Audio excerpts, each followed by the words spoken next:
So they had a group of young men and young women that they started the club here in Elkhorn, and they did square dancing here at Elkhorn quite a bit. And Okay, ready. I am Ryan George. and I'm Stan Sass. And I lived in Elkhorn from about 1942 until 1948, actually, when I joined the Navy and left Elkhorn. One of my memories, however, is actually after I left town with my father and mother were very fine square dancers. My father was a square dance caller, and they had a group. They formed groups here in Elkhorn, quite a few of people actually, more than I had remembered. And they had square dancing groups that showed up at different organizations and square danced for them, and they square danced for fun, and they even square danced at the Douglas County Fair. I can remember seeing that. I must have been back on leave or something, because I actually saw them square dance. My little sister square dancing. She's 13 years younger than I am. And they square danced at the Douglas County Fair. Mm-hmm. So, do you know any about Danker Hall square dancing there? Well, Danker Hall was where they did the square dancing. Danker Hall was up above the drugstore, and in fact, didn't Danker Hall burn not that many years ago? Yeah, I think so. Yeah, I was out of town at the time, but Danker Hall burned. But yes, there were a lot of dances held at Danker Hall, and we also held a lot of activities and events related to the high school at Danker Hall, because we didn't have an assembly room at the high school big enough to have a very large group. That was the old school that stands up on the hill yet, that is still there, that was actually all the grade school and all the high school. Administration building, is it? Yeah, yes, it's the administration building now, and that was the whole high school. I think that's the thing that I enjoyed most about Elkhorn, was the fact that it was a fairly small place, and even though you were a freshman in high school, you knew all the kids clear up the senior class, and the seniors knew all of you. There couldn't have been more than 40 or 50 of us, I suppose, altogether. I don't remember for sure, but there couldn't have been more than that in the high school. And then I went to grade school in the 8th grade there. My grade school teacher that really helped me a great deal. I had lived in a number of different places in Douglas County and had gone to a number of different rural schools, in fact 7 different schools in my first 8 years. And Esther Wick really helped me settle in, and then I stayed in Elkhorn then until I graduated from high school in '48. Do you remember very many of the local businesses at the time you lived in Elkhorn? You know, there are 3 businesses I remember actually, and actually 4, because there were a pair of sisters who had a restaurant here, and I don't remember their name right now. But they had a restaurant, and then there was a bar named Dammits. Hard to forget that John Dammits had a bar, and then there was a grocery store named Hell's. And so they're hard to forget. And then it was Johnson Drugstore, the drugstore where I loved ice cream, still love ice cream. And they had cherry Cokes and chocolate Cokes and ice cream sundaes that couldn't be matched anywhere. They were wonderful. Those are about the only businesses you remember. Do you remember any local celebrations, gatherings of people? You know, I don't. Local celebrations. Oh, yes. We used to have. It wasn't a celebration, but we used to have movies on the street. When I was growing up, let's see, where would that be located? There's a hill that goes right into the main downtown from the east, and they would set up the projector up on the hill, and then put the screen down on the main street, down where that church used to be, and well, that's actually where the post office is now, isn't it? Isn't that where the post office is? And it was down there, and then they would show movies on like Wednesday night or something, and there people would gather up along the side and on the hill and watch movies in downtown Elkhorn after dark. That's about the only celebration I can remember of any kind that was actually not a celebration, Yeah. now that I think about it. Yeah, it's kind of a gathering. Yeah. So, what do you remember about a lot of the growth of Elkhorn? I know you know a lot about how Elkhorn is different from now how it is today, obviously. The girls, did you say? No, I said how it's different. Oh, how Elkhorn is different. Oh, my gosh. We were 429 population then. And it was a pretty small town.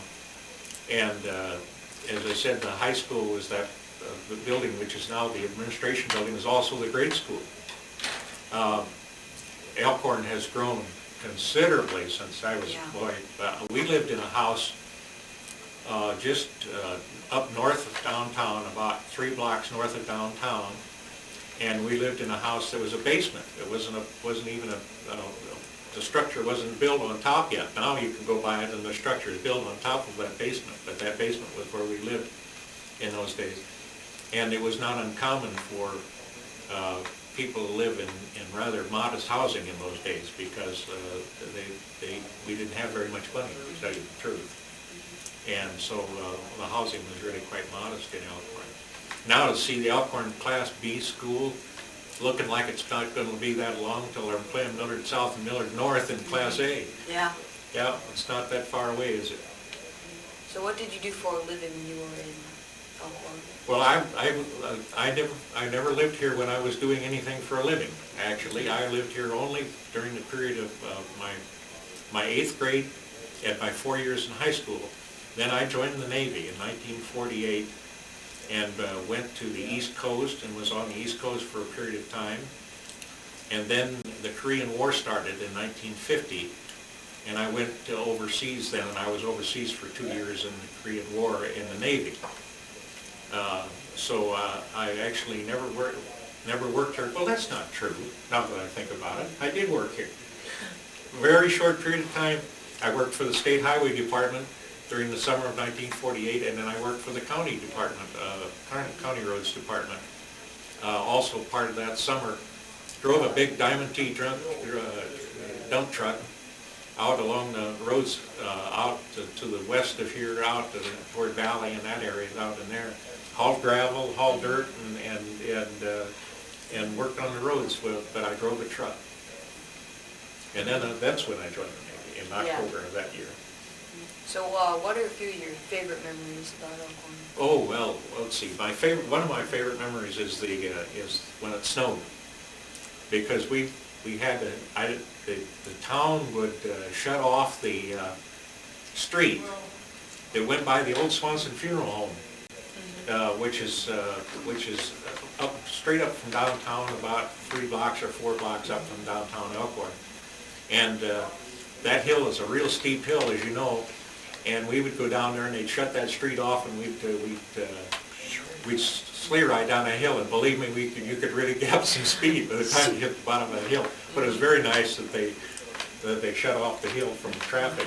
But you know, most of the cars could have probably made it up that hill anyway because of the snow. Yeah. So we'd come sliding down there, and we had a great time. And then one of the other things I remember most is the Johnson Drugstore, which I talked about earlier. And the drugstore served the greatest sundaes in town, I'll tell you, or any place for that matter. 3 scoops of ice cream for $1 and with the topping and everything else, and it was really great. And I love cherry Cokes and chocolate Cokes too, and we also got those at that store. I guess that's all that I remember, and the fact of the smallness of the community. Mm-hmm. I love the fact that we knew everybody in high school, all the way from the seniors to the freshmen, and the fact that in the town itself, it was a very small community, and you just knew everybody. When you walked downtown, everybody knew you. And we would gather downtown at night, in the summer months in particular, in front of the drugstore, and there was a gentleman here who was the constable at that time. And he didn't like our gathering in front of there very much, and so he would come down and try to break us up, and it was pretty hard to do because we were actually not in any mischief of any kind, but he would come down and try to break us up once in a while, and he even kicked me in the pants once. So, do you have any memories about the banks or fire stations? Oh, the fire station. Gosh, no, I don't. Uh, the only thing I can remember about downtown Alcorn was the library. There was a library in downtown Elkhorn on that same hill where they showed the movies, as I remember. And it had a bell on the top of it. Yeah. And some of the kids loved to ring that bell when they weren't supposed to do that. It also made the constable mad. And they'd run down that, there's an alley next to it, and they'd run down that alley and they'd ring that bell and cause the constable to get upset. And I was never involved in the actual bell ringing, but I was there when the bell was rung. And he would get so upset by it. But he was an older fellow and kind of chubby, and it was a little hard for him to chase down the kids. They got away from him all the time. And the bank, let's see, the Sagers had the bank, I believe, when I was here. And we didn't do much, I didn't do much around the banks at all, so I don't remember very much about them. What else do you remember, especially about northern Elkhorn? About northern Elkhorn, well, we lived up on the hill, and I remember Old St. Pat's Church, which was right up the top of the hill from where we lived. And then the other one was the Bethany Lutheran Church, where I went to church, which was actually almost downtown in those days. I think it became a massage parlor at one time or another, as I remember the story. And that was the old church. And then Bethany Lutheran did build them further up on, and that has built again since then as St. Pat's. My folks lived in a house that was moved in from the countryside. They actually bought a plot of land up by the old standpipe, which was in North Elkhorn. And they got this house off of a farm, and it was moved into the city and put on the plot of land that they bought up by the old standpipe. So we lived right under the standpipe for many, many years until that house burned.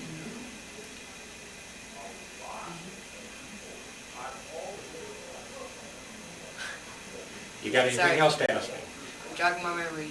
A lot of people haven't been able to remember anything about Native Americans. I was wondering if you had any memories about anything about them. Native Americans? No, frankly, I didn't. I don't have any knowledge of Native Americans. I don't remember any living in town that I know of, and I don't remember much about them here at all. I don't recall. Well, one other thing is people involved in city government. Was there any special occasions or whatever, any special memories you have about the government? About the government?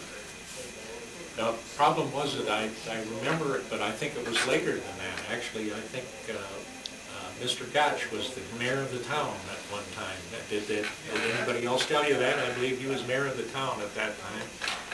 And that's really all I remember about the government. It was very, I was mostly associated with the high school, so I didn't have much to do with city government at all.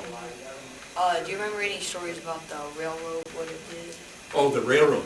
There was the railroad came through town, and we had a section house down along the edge of the railroad where the section boss lived, and where he would get the work done during the day. In fact, my brother-in-law worked at the railroad in those days, and that was back in the days when they drove spikes with hammers. Yeah. And we had a fella who sat in a little house down at where the railroad tracks crossed. Now, didn't you just have an accident there just recently? Yeah. And anyway, he sat in a little house down there, and that's all the man did for a living, was to get up when a train came and hold a stop sign up. And we used to stop and visit with him. I don't remember his name. And we would stop when we would go across the tracks there. I knew a girl across the tracks that we used to go see. And he would hold up his stop sign every time the train came through town, and that was all he did for a living. But he was an interesting character, and we had a lot of fun talking to him. One more thing, Old Lincoln Highway. Does that bring back any memories? The old Lincoln Highway, only that it was brick. I remember that it was rough and brick, and that it came into town down by the viaduct. Didn't it come underneath the viaduct and into town that way?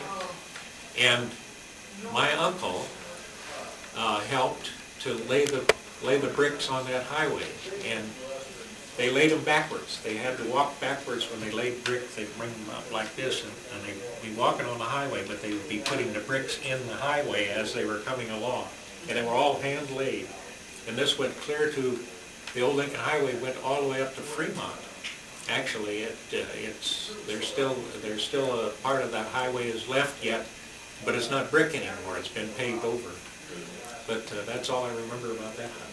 Okay, well, if you have nothing more to say, I'd like to thank you for your time. Thank you. Appreciate coming down. Appreciate you coming down.